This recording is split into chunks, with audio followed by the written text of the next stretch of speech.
Kalau saya terkait dengan kepentingan besar, saya kira kami setuju bahwa setiap orang yang kepentingan dirugikan berhak dirugikan. Ya. Iya. Sebenarnya saya pikirnya begitu. Kalau misalnya PTA adalah si A misalnya, adalah anak saya punya betul-betul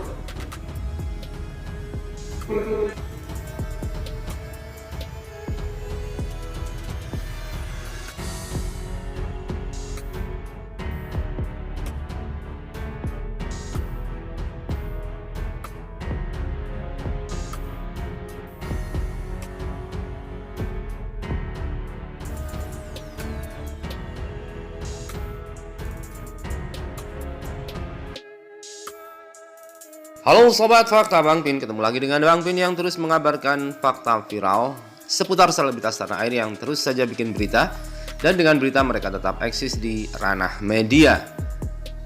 Kali ini kabar terbaru soal perseteruan antara Hotman Paris Hutapea dengan para pengacara dari Hotma Sitompul yang berkonflik di Peradi dengan laporan pelanggaran kode etik. Dan nampaknya hari ini adalah sidang perdana, digelar sidang perkara kode etik atas laporan dari pihak Hotma Sitompul dan para pengacaranya.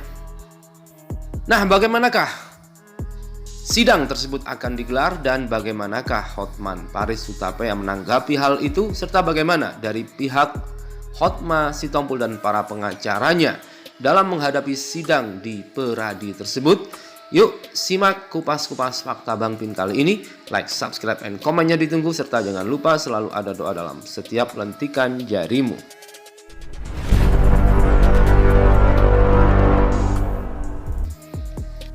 Seperti kita tahu beberapa waktu yang lalu, karena kasus perceraian antara Desiree Tarigan dengan Hotma Sitompul, yang kebetulan Desiree Tarigan meminta Hotman Paris Hutapea untuk menjadi pengacaranya.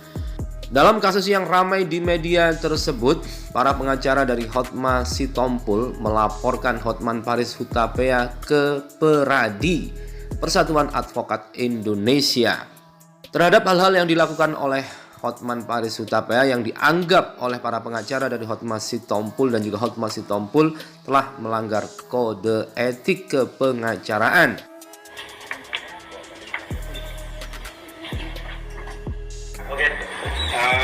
Selamat siang rekan-rekan, terima kasih semua media perhatiannya. Hari ini kami datang ke kantor DPP Peradi Pusat. Dalam hal ini memasukkan pengaduan ke Komisi Pengawas Advokat, ya, yang di belakang ini.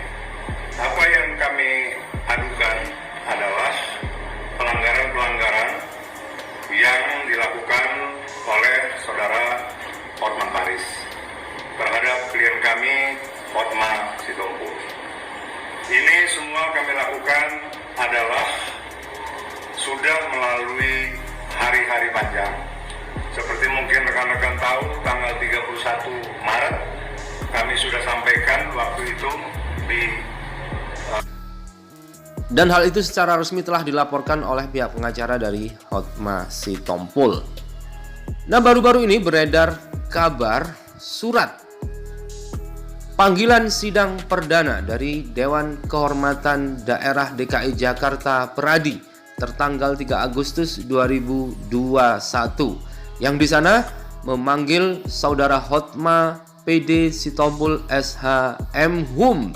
Perihal dalam surat itu dijelaskan bahwa panggilan sidang atas pengaduan pelanggaran kode etik Advokat Indonesia terhadap rekan Dr. Hotman Paris Hutapea SH.M. Hum.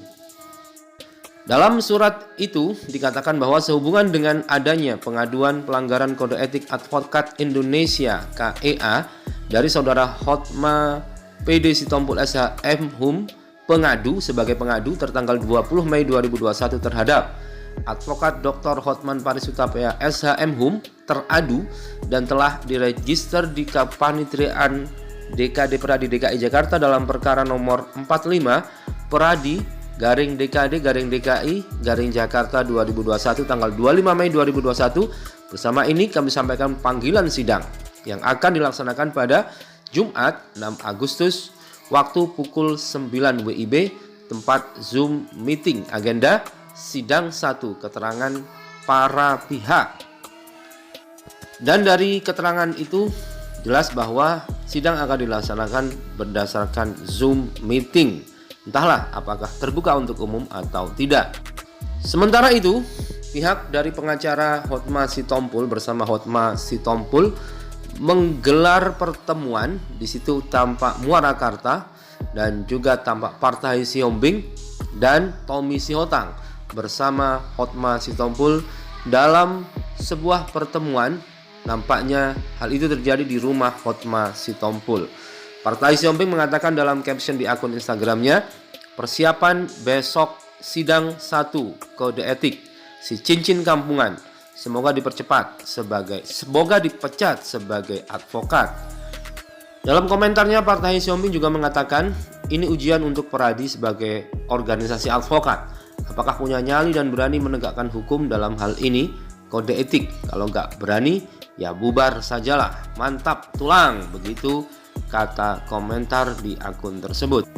Sementara itu Hotman Paris Hutapea nampak santai menyikapi pergelaran sidang perdana pelaporan dia ke Peradi tersebut.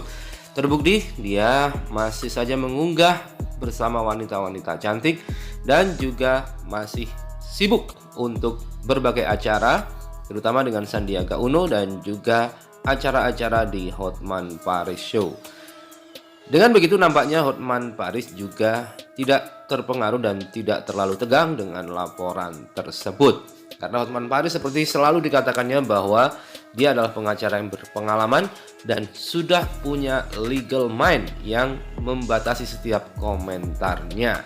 Legal mind adalah cara dia tetap berkomentar tetapi tidak pernah melanggar batas-batas hukum ataupun kode etik sebagai pengacara. Nah, menarik kita tunggu bagaimanakah Hotman Paris bereaksi selanjutnya terhadap sidang perdana dari Peradi tersebut. Apakah Hotman Paris seperti yang diancamkan oleh Partai Siombing akan dipecat?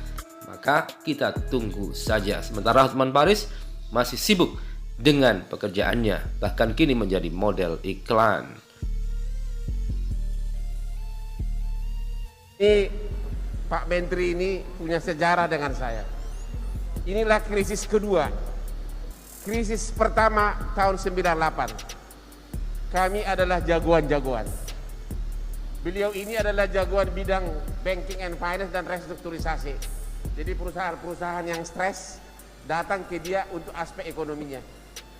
Dan waktu itu saya benar-benar raja pilot. Hampir semua perusahaan pilot saya yang pegang, termasuk senior beliau keluarga Prabowo. Saya sudah 25 tahun jadi pengacara keluarga itu, termasuk semua perusahaannya digugat pilot, saya yang maju. Ketemu lagi sekarang krisis tahun 98, sekarang ketemu lagi corona. Dan saya yakin karena krisis pertama survive malah makin maju. Yang dulu saya nggak punya Lamborghini sekarang sudah punya. Dan beliau udah jadi calon, waktu itu calon wapres, sekarang menteri. Artinya terjadi peningkatan terus. Artinya kita tidak boleh pesimis. Pertanyaan saya kepada Pak Menteri, ini kan Holy Wing ini didirikan oleh anak-anak muda. Ya, entah kenapa yang sedikit tua gue diajak.